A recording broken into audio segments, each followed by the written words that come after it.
Well, first up, John Hargrave. He's given us so much knowledge about astrology. Well, here is catching up with Raj. Thanks, Subhash. John, welcome once again. Thank you, Raj, very much. Thanks for coming along and running this segment, Astrology for Kids. It's been extremely interesting, and we have already looked at the 8 star signs out of the 12. We have, and we are into the 9th one. We are, which is yes, a very interesting star sign. We have talked about this a lot. Sagittarius.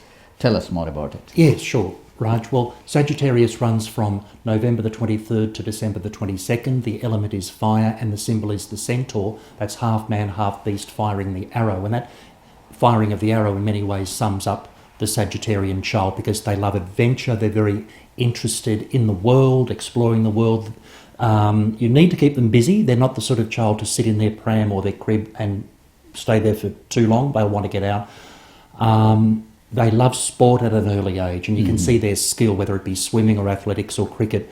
They love expressing their energy in that way, and they're also very interested in drama. Now, we've mentioned before that the highest number of actors and actresses, and certainly child stars, are Sagittarian. Really? Okay. But the main thing that I suppose I'd say about Sagittarius is that they're happy children and they grow up to be happy adults. They're open-minded, they don't hold a grudge, they don't get into too much conflict with other children. They're happy to turn the other cheek and to move on. They seem to have a good understanding of life and what counts and what doesn't. And they're a really lovely child who get on well with almost everyone in really? Almost any situation. Yeah, yes. There you go.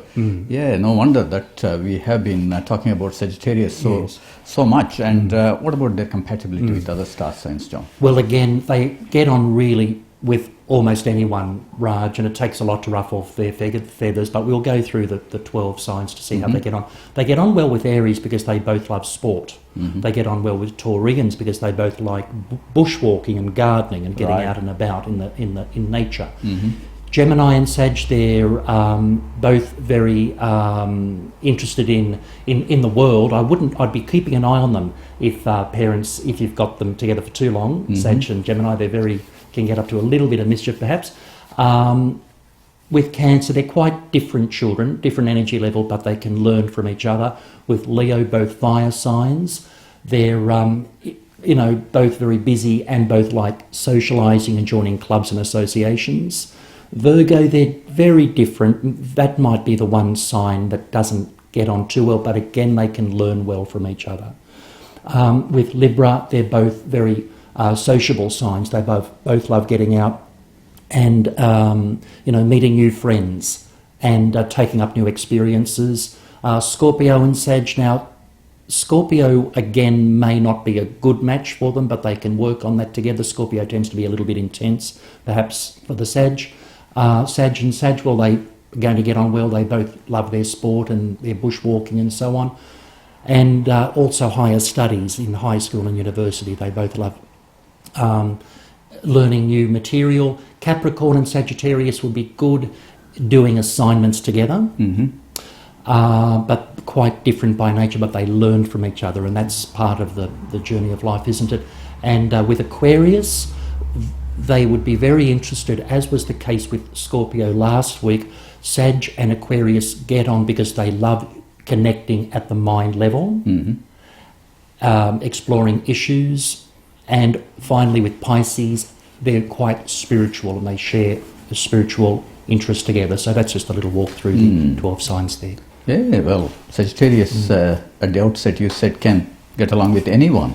So that's pretty interesting compatibility issue that we discussed. And what's another interesting issue that you are going to bring to us is this celebrity chart, John. Yes, it's a very interesting one this week, so I look forward to presenting and that. we are moving from Bollywood to Hollywood. Indeed. Very good. Yes. Take it away, John. Thanks, Raj. Let's have a look to see if we can pick the identity of this famous Hollywood star.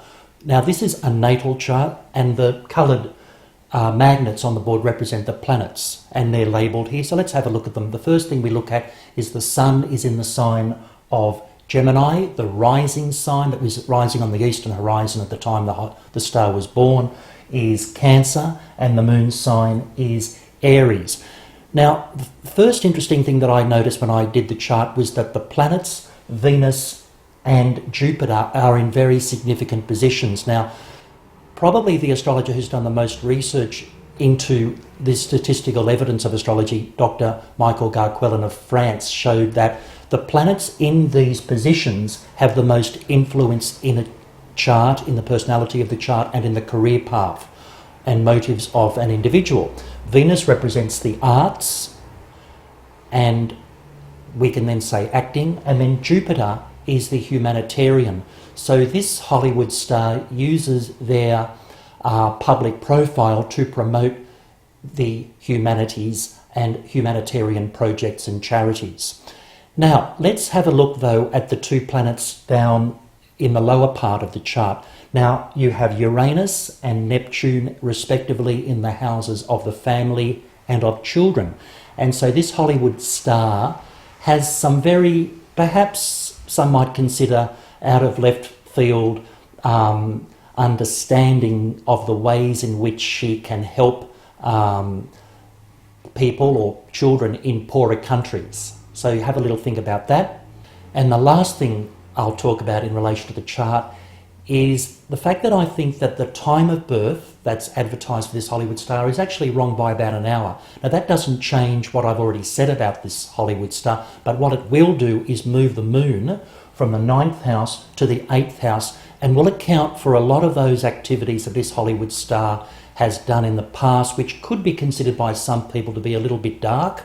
The Hollywood star has many tattoos, and again, it's in the public domain that she used to self-harm through in the past when she was about 14. There are some other things I won't mention, but you could research that yourself. But just out of interest, I thought I'd mention, I think the time of birth is wrong by about an hour, and that would place the moon in the 8th house, which gives a very strong scorpionic flavour to the chart. But put on your astrological thinking caps and see if you can come up with the identity of this Hollywood star for a free consultation. Yes, John, that's a very interesting Hollywood star. Yes, and of course, shall I give out a little clue? If you like. It's a she. Yes. And she is all over the news. And of course, we brought all the Bollywood stars, which became very easy. This one may not be as easy as the ones which we did previously. But at the same time, John has asked you to put on your thinking cap, and you are happy to give anyone who guesses the name of this celebrity a free telephone consultation. Definitely, John. Raj. I'd welcome that. So they will send us the email at info@aussieindian.com.au, and then John will be happy to give you a call and at your convenience provide you with a telephonic consultation. Definitely, that'd be terrific. Fantastic, John. Thanks very Thanks, much Raj. for coming along. We'll catch up next week. Look forward to it. Thanks, Raj. Thanks. Bye-bye. Interesting as always. There's John catching up with Raj. Also, the celebrity chart. You're wondering who that Hollywood actor is.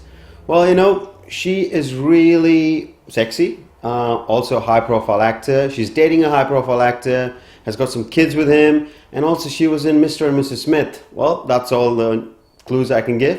After the break, we've got Amarendra Bajwa, the president of the United Indian Associations. So stay tuned.